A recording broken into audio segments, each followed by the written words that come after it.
we need to bring more voices in the decisions that we have at the UN. So we need to reform. We have to learn how to partner more and how to include others in solving a lot of the problems that we have in the world today. Multilateralism is freeing. Global powers are at odds when it comes to solving common challenges, from climate change to conflict and digital taxes. So the real question is, can multilateralism be rebuilt for a world where consensus has become the exception, not the norm? To answer this and other questions, today I'm here with Rebeca Grynspan, the Secretary General of UN Trade and Development, the United Nations body that promotes inclusive and sustainable growth. Rebeca, thank you for being with us today. You recently said, and I quote, "Today being a multilateralist means being a reformist." Can you explain that? You know, in 1945, when the UN was built, 50 countries were the ones that conform the UN. Today we are 193. So in a way, the rules that we established and the architecture we established in 1945 didn't have 143 countries that today want something to say with respect to how the world is run. So this is the first fact. You know, we need to bring more voices in the decisions that we have at the UN. So we need to reform. Everybody discusses the Security Council, yes?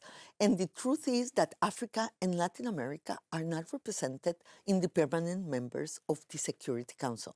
The other part that I think that needs to change from the UN is that, you know, in 1945, the UN really concentrated a lot of the capacities of the world. But today, the world has changed. There are more organizations and capacities out there that the UN could harness. We don't have to do everything alone. So what I say is that the UN is unique, but it's not alone. We have to learn how to partner more and how to include others in solving a lot of the problems that we have in the world today. Isn't it a bit of an irony that the world is truly becoming a multipolar? So why is multilateralism struggling to catch up? Yeah, you are so right. It's like a contradiction, yes?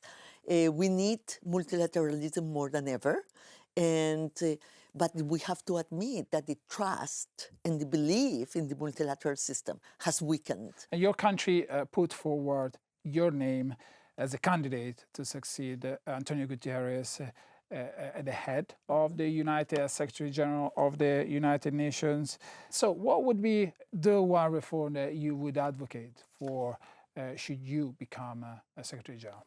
Well, I think that if I will have to choose a phrase for my campaign, will be Article 1 of the UN Charter. You know, the Article 1 of the UN Charter says it all. All the rest is commentary. And I think that we need to focus on Article 1. We have to go back to the main priorities where the UN has a unique contribution.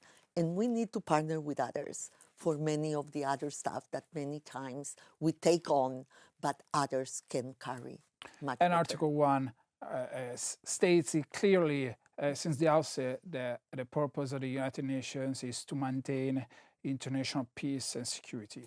But but Article 1 says, but for peace and security, you need development, and for development, you need human rights.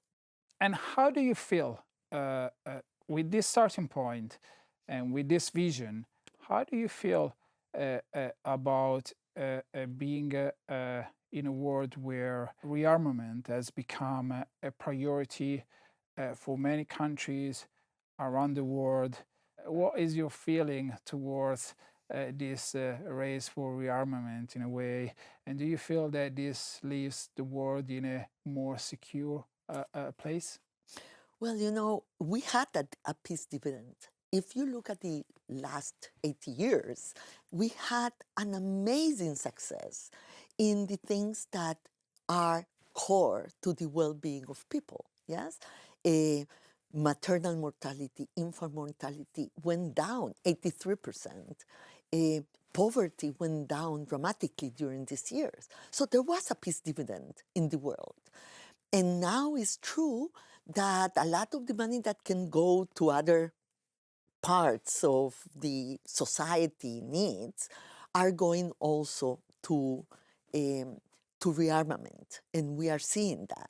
But it's also true that in all these years, there was like a kind of unipolarity in the military side, where the US was the dominant power in terms of military and military technology and presence.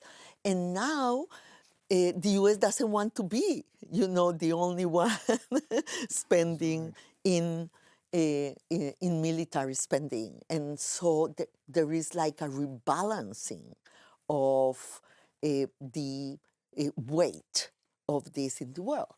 The real question is this going to make the world more unsafe, more prompt to war, or is this going to make the world more safe? And What do you I think? believe that it depends on what we do with it. Yes, if we will have agreements like the nuclear agreement, the START, that will end next year between the US and Russia, if we can prolong the agreements in biowarfare, in chemical warfare, in nuclear warfare, in AI, the use of AI in war. If we can have multilateralism, have a framework for a behavior that will maintain the world safer, we will be in a good place. Rebecca, let's talk about trade.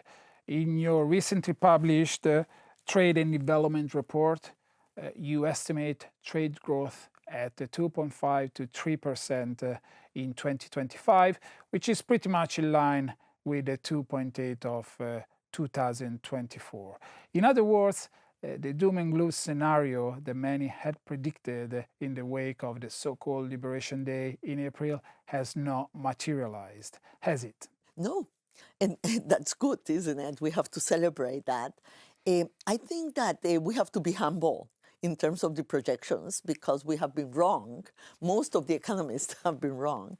It's also true that we have been wrong because a lot of what we expected to happen did not materialize.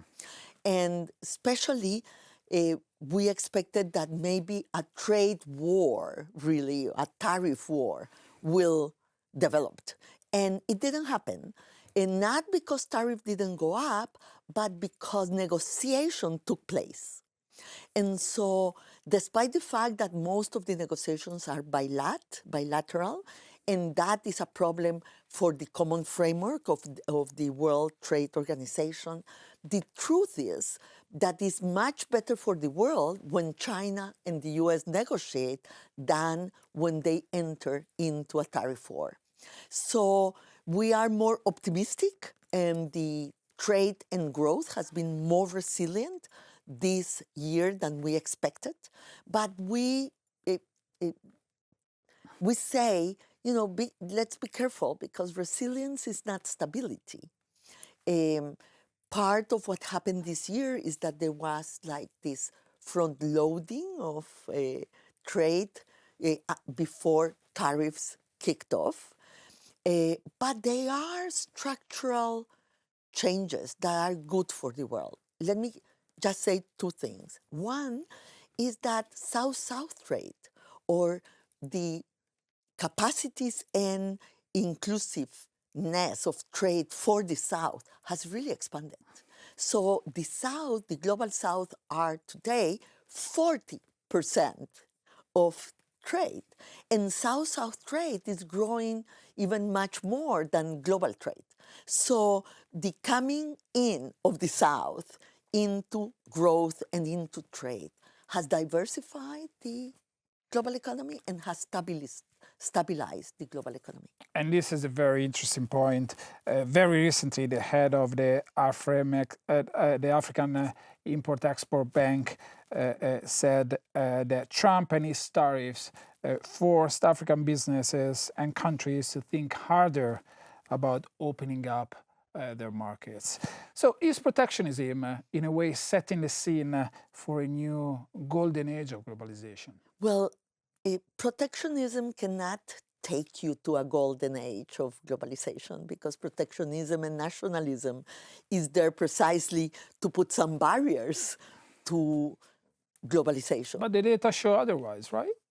No, what the data shows is that we don't have a collapse of the trade system, that 72% of trade still happens within the norms and framework and rules of the World Trade Organization.